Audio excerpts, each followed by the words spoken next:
This is breaking news.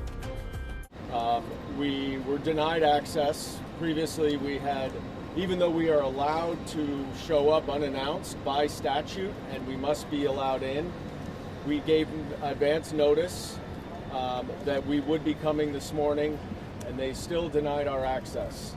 They said that this is not being used this is not a detention facility, even though the statute very clearly says that if we are allowed in if to any facility that is being used to detain or otherwise house aliens. They said, and the deputy, I'll let you go 1 second. They said the deputy field director said that there are people who have been staying there for 2 nights or more after they have been processed, sleeping on benches and on the floor. We are very concerned about what conditions these immigrants are being held in while this mass deportation scheme is underway. We observed the courtroom before that where the government is trying to dismiss their cases. These are nonviolent, non-criminal immigrants going through the proper process. The government is trying to dismiss the cases. We observed 2 cases where the respondent, the immigrant, rejected the government's motion to dismiss it and moved ahead with their asylum claim. So they were not arrested by the numerous federal agents in masks who were waiting outside of the courtroom. And those federal agents are not just ICE agents. There were numerous FBI agents. These are people whose responsibility and job duties is to investigate serious crimes. And they're being pulled away from investigating serious crimes so that they can arrest nonviolent, non-criminal immigrants going through the lawful legal process so that they can be deceptively removed in an expedited fashion. And the question is, why can't we go in? What are they hiding? If they're going to treat Comptroller Lander, if they're going to treat Senator Padilla, if they're going to treat Congresswoman McIver the way that these agents have been treating them, as if it's a police state out in the open in the public, how are they treating immigrants behind closed doors who have to sleep on floors for multiple nights? This is unacceptable. It is unacceptable that they denied our access, and we will be continuing to push for access with the executives at the Department of Homeland Security because they are violating the law. And we will not stop until we get to go in and observe what is going on in these detention centers with these non-criminal, non-violent immigrants going through the process the correct way. And the question for everybody to ask is not only what are they hiding with the masks, but what are they hiding about this facility that they are using to house immigrants for multiple days. Congressman Nadler. we first observed the courtroom where we saw 2 cases, and in both cases the government moved to dismiss the case, and had the government dismissed the case and they walked out, they would have immediately been seized by ICE officers and deported from the country under expedited removal. But these 2 people had apparently been advised, and they objected to dismissing the case, and so court dates were set for some time in the future. Of course, if they had not been advised, that they had not had an attorney who told them to do that, they would have been deported on the spot. Number 1. Number 2, they told us, the deputy field director told us that the 10th floor was not a detention facility. Yes, people are detained there.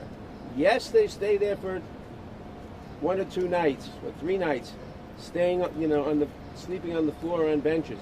But they're not. But it's not a detention center. They are detained, but it's not a detention center because they don't choose to define it as a detention center. Well, this is ridiculous. If people are detained there, it's a detention center, and under the statute, we have absolute right under section 547, 527, to inspect detention centers, a right that was denied to us. And we can only wonder what they are hiding in these detention centers, or in this detention center, that they would deny us our absolute legal right to inspect it. Second of all, or third of all, ICE agents and FBI agents were wearing masks. No identifying feature, just the word ICE or the word FBI on their accoutrements. What are they hiding? If normally you assume a police officer, an FBI person, has an identification. If he misbehaves, you can complain about him. You can file a report. But these people are wearing masks and are totally unidentified. And the question is why? The question is why. It's completely improper.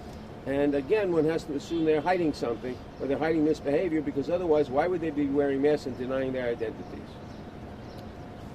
We'll take some questions. What recourse is there now? Would you sue? Like, what can you do now that you've been doing? Well, I'm on the Homeland Security Committee. Oh, sorry. I'm on the Homeland Security Committee, which has direct oversight authority of the Department of Homeland Security. And I am going to go back to our committee. I'm going to speak to the Republicans.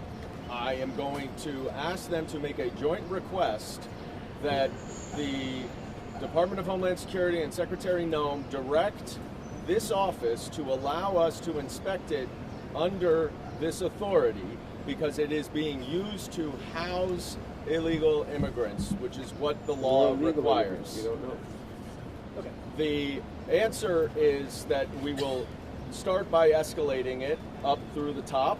The nice gentleman from the ERO here was given orders from above him not to allow us in. He did not have the authority to do it, so we will continue to go up the chain, and we will get answers as to why, first of all, the Secretary and the Department of Homeland Security so improperly interprets this law to prevent us from doing our constitutional oversight. And two, if the Republicans do not agree to join us in this request, why they are complicit in helping this administration violate the law. I want to point out that these immigrants who are held there may be legal immigrants. They may be documented. We don't know. We don't know whether they're documented or undocumented because we're not permitted to see it. So these may be legal immigrants. We have seen that ICE deported legal immigrants and deported American citizens. And just to interject really quickly, folks who are showing up to come to this building are showing up to immigration court. They're showing up to actually fight for their cases, to do the steps that they have been told to do. So regardless of their status in this moment, they are following the process. They are working to abide by the laws and abide by the process set by the U.S. government. And let's be clear about one thing. Asylum is a lawful pathway to immigrate to the United States. It is not an illegal entry. It is not an illegal way of seeking residency here. It is lawful. And these people are making asylum claims that the government is trying to prevent them from making so that they can quickly deport them before they can make their official asylum claim. And I would add, and I say this to the president, if you have a problem with our immigration system, we observed one court case in there where the judge set the asylum hearing for August 16th, 2029, more than 4 years from today. If you want to fix our immigration system, let's fix our asylum processing system. That's how we do it. Not to deceive people, to trick immigrants going through the proper process so that you can boot them out with minimal due process under questionable legal authority. That's how we must address this issue, is we have to streamline the asylum system so that people who have legitimate claims can get them adjudicated, and the majority of those who apply for asylum and are denied do not stay here for 4+ years while they wait for their case to be decided. Representative Nadler and Goldman, what if your Republican colleagues deny your request? What if the head of the agencies deny your request? What recourse do you or other Democrats have to observe what is going on here? Or are you If they refuse our lawful request to exercise our rights as members of Congress here, and if our Republican colleagues in the majority refuse to do anything about it, we will have to wait till we get a Democratic majority in 2028, which I'm confident we will. 26, I'm sorry, in 2026, which I'm confident we will. If the Republicans refuse to enforce the right, they are complicit in this, but I'm not sure there's much we can do about it. I would just add, by the way, I do think there may be, and we'll have to consult with lawyers, but there may be intermediate action because it is very clear from the plain language of the statute that the Department of Homeland Security is violating the law. And I am not prepared to wait until January of 2027 to make this administration follow the law. Actually, what we should do, as I think about it, is go to court.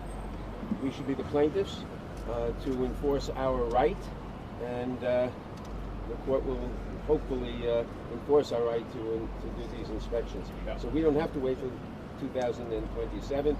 We can file a lawsuit as soon as the lawyers can draw up papers properly. Congressman, a lot of politicians are using this moment to resolve, but courts are not going to help migrants. Are you going to secure money to bring lawyers to the migrants? That is the only way that they're going to be helped so that the cases are closed. Can we introduce Harold Solis from Make the Road, who's an attorney, the head of the legal department, who can answer that question? Good morning, everybody. Thank you for being here. This question that you've just asked, are we going to get more support here for the folks who are going through this process inside this building, strikes at the very core of what's going on here. The question is, everything that you've just heard, all the problems that have just been shared with you all, ultimately boil down to two questions. Who are we and what are we becoming? Since when did we allow, since when did we concede, since when did we accept a scenario where people are showing up to court and are suddenly being tricked, quickly arrested, detained, and rendered disconnected from the world that they knew without any semblance of due process? The lack of lawyers, the lack of an ability to be heard, the lack of notice. You don't have to be a lawyer to understand that these are basic principles that we all share. All those principles are being eroded in real time. It's been weeks since this campaign has started where people are suddenly being detained while attending their immigration court hearings. It's been weeks since folks have been shipped off to places like Texas and Louisiana without any process, without any ability to seek legal recourse because oftentimes they are unable to even communicate with their loved ones. We're grateful for the congressmen for being here, both of them, and to help us shed some light on what's going on here, and not just here, but across the country. Congressman Nadler, I have a question here. Conservatives who say visits like yours and Lander's yesterday are political stunts. What do you say to that? They are not political stunts. They are attempts to exercise congressional oversight to see what's going on, to see that the federal officers are behaving properly, to see that the immigrants are getting the proper legal rights observed. That's the purpose of these visits.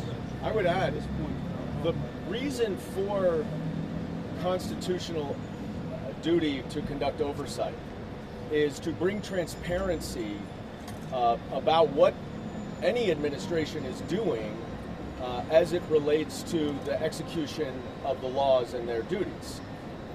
All we are trying to do is shed some light by using our authority to tell the American public what is going on behind those closed doors. That's our obligation, and that's simply what we're trying to do. That's why we have oversight authority, and that begs the question as to why are they not allowing us simply to observe what's going on? What is going on behind those closed doors that they are so afraid of us to see?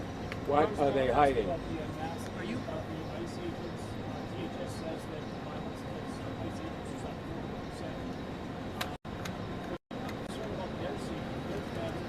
course we are concerned about their safety and their families, but I guarantee you that our presence will not increase, the two congressmen's presence will not increase violence against ICE agents. We're not going to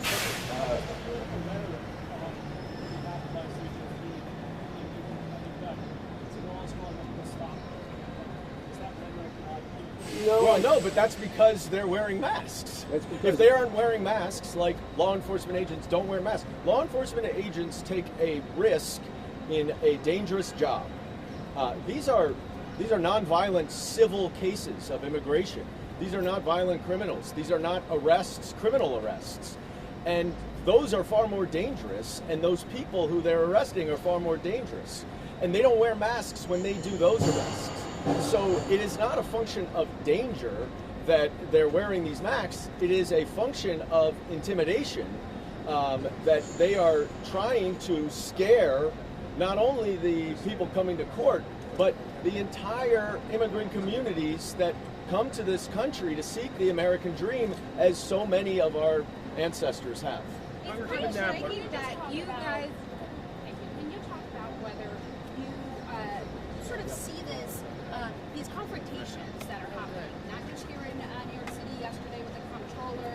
You did just have a somewhat amicable but a confrontation with the field deputy ICE director, asking them these questions that you guys have. Do you see that as sort of the only resort as Democrats right now to kind of seek out these confrontations in response? I said that our other resort right now is to go to court because they are denying our legal right as guaranteed by Section 527 of the immigration law. Now, we are seeing Gestapo tactics, whether it's the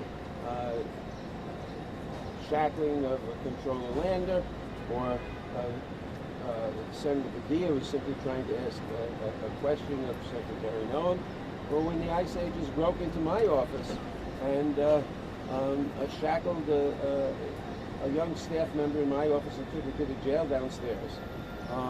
We are seeing a lot of, for no reason at all. They simply, my staff member simply asked me to have a warrant. They said we don't need a warrant, which is not true. We're a congressional office, a fully full branch of government. They certainly did need a warrant, but they barged in, pushed the young woman, a petite young woman, and she may have touched the officer, falling back. And they said, okay, you're under arrest for assaulting a federal officer, which is ridiculous. But they shackled her, they took her downstairs to the jail. It was only when I got there that I was able to resolve the situation and get her released. But she was shaken. This poor young girl was shaken. I would add one response to your question. Boundary, given that Trump appears to be pushing his boundary as well. The Constitution provides Congress as an independent body with oversight authority. The Republicans in Congress are not agents of Donald Trump. They are independent elected officials who have an obligation to conduct oversight over this administration. That's what they were elected to do by their constituents. If they are not satisfying their duty, if they're not upholding their individual independent obligations, then you all should be asking them, why not? Why do you allow for this administration to so clearly misinterpret the law to prevent us, with the same authority that they have, from observing ICE detention facilities? And it begs the question, how far down this rabbit hole do they want to go? Because the shoe will be on the other foot at some point. And they have the duty that Congressman Goldman was describing, but they're acting in effect as agents of the administration. What do you say to people who are really disenchanted with the Democratic Party, who feel like Democrats are not standing up? You said initially when I asked you, what is your next course of action, that you'll wait until you have a majority in Congress, and then Congressman Goldman said, well, we can go to court, and it just seems I said like we can go to court. Yes, after Congressman Goldman said that. And it seems like there is really no forward thinking, because we've all seen what has been happening here and around the country and the way ICE agents have been treating elected officials, and it seems like nobody is really thinking ahead. Okay, are we consulting with attorneys? Are we looking at our next steps? It just seems disingenuous. We are certainly consulting with attorneys. We are holding demonstrations. We saw the 5 million person march the other day. We've been demonstrating. I've demonstrated outside the Department of Justice office in Washington, and we are doing what we can in Congress. We're doing everything possible that we can do. We do not have a majority in either house that limits what we can do, but we are doing everything possible. And of course, people are very frustrated because they don't see results. Results are very difficult to get when you have a terrible administration and a terrible Congress that acts as an agent of the administration. But we're laying the foundations. How can you say that Americans wait the Democratic majority when the Democratic Party's approval ratings have been down? Just to be clear, I did not say that. And the Democratic Party's approval ratings are down, I think, because a lot of people think we ought to be doing more, not because they don't like what we're doing. They don't see what we are doing because a lot of it is just not seen. But and we have no intention of waiting for the next Congress. We're doing things now. Congressman Goldman and I are here today. We're going to court shortly. This is not 2 years from now. Other than a lawsuit, we're waiting 2 years. What Americans expect in the immediate? Look, we get this question a lot, and it's a fair question, and we understand the frustration. We feel the frustration. That's why we are continuing to escalate our efforts to get to the bottom of this and to get this administration to follow the law. We are here today. We made an advanced request, even though we do not have to under the law. They denied our request based on what we just learned is a blatant misinterpretation of the law. So now we will go back. We will go to Washington. We will bring this to our Republican colleagues who are in the majority and who have subpoena power. Let's not forget. So the question is a legitimate question. It should be asked of us, but it must also be asked of Republicans. Why do they not care that this administration is violating the law? All right. Thank you. Thank you.